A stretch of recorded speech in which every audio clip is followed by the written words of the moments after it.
Neuro, pulmo and centre for surgical excellence Sai Deepa multi speciality hospital, Chandanagar, Hyderabad.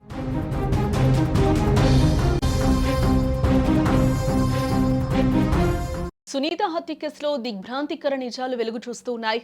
పాత కక్షలే ఈ హత్యకు కారణమని పోలీసులు కూడా ఒక నిర్ధారణకైతే రావడం జరిగింది. పెళ్లి చేసుకుని 2023లో కెనడాకు వెళ్లారు మహేష్, సునీత. కొన్ని రోజుల్లోనే గొడవపడి భారత్కు వచ్చేసింది సునీత. భారత్కు వచ్చి మహేష్ పై చాలా కేసులు పెట్టినట్లుగా తెలుస్తుంది సునీత పెట్టిన కేసుల వల్లే మహేష్ తల్లి మరణించినట్లుగా కూడా మహేష్ చెప్తూ ఉన్నాడు. మహేష్ మళ్లీ కెనడా వెళ్లేందుకు ఈ కేసులే అడ్డుపడినట్లుగా కూడా తెలుస్తోంది. 2024లో శ్రీనాథ్ను రెండో పెళ్లి చేసుకుంది సునీత.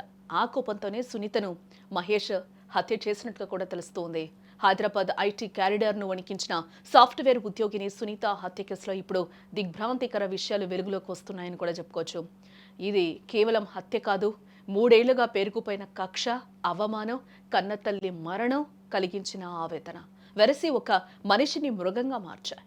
కెనడాలో మొదలైన గొడవ హైదరాబాద్లో రక్తపాతానికి దారితీసిందని అర్థమవుతోంది. సునీత హత్య కేసుల విచారణ ముమ్మరంగా అయితే కొనసాగుతోంది. పోలీసులు జరిపిన లోతైన దర్యాప్తులో మహేష్ ఈ ఘాతకానికి ఎందుకు ఒడిగట్టాడనే కోణాలు ఒక్కొక్కటిగా ఇప్పుడు బయటపడుతూ ఉన్నాయని కూడా తెలుస్తోంది.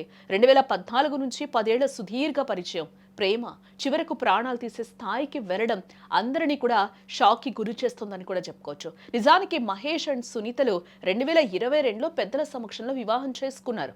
సాఫ్ట్వేర్ ఉద్యోగాల రీత్యా 2023లో ఈ జంట కెనడా కూడా వెళ్లడం జరిగింది. బట్ అక్కడ అడుగుపెట్టిన 10 రోజుల్లోనే వీరి మధ్య మనస్పర్ధలు మొదలైనట్లుగా కూడా చెప్తూ ఉన్నారు.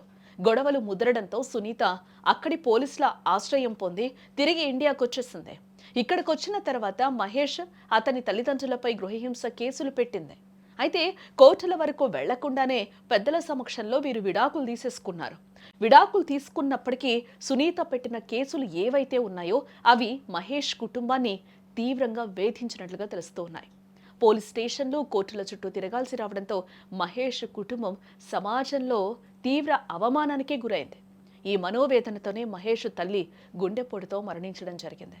తన తల్లి మరణానికి సునీతే కారణమని మహేష్ అప్పటి నుంచి ఆమెపై పగ పెంచుకున్నట్లుగా కూడా తెలుస్తోంది.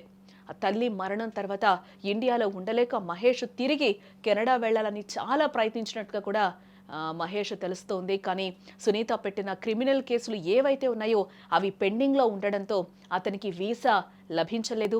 కెరియర్ నాశనం అయిపోయిందని, జీవితం రోడ్డున పడిందని మహేష్ తీవ్ర ఆవేదనకు లోనయ్యాడు. సరిగ్గా ఇదే సమయంలో సునీత మరొక వ్యక్తిని అంటే శ్రీనాథ్ను పెళ్లి చేసుకోవడంతో మహేష్ ఒక్కసారిగా తట్టుకోలేకపోయాడు.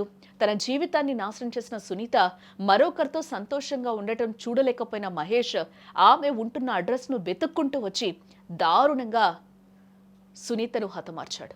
ప్రస్తుతం నిందితుడు పోలీసుల అదుపులోనే ఉన్నాడు. సాక్ష్యాధారాలన్నీ పక్కాగా సేకరించామని, త్వరలోనే ఛార్జ్ షీట్ ఫైల్ చేసి నిందితుడికి కఠిన శిక్ష పడేలా చేస్తామని పోలీసులు కూడా స్పష్టం చేస్తూ ఉన్నారు.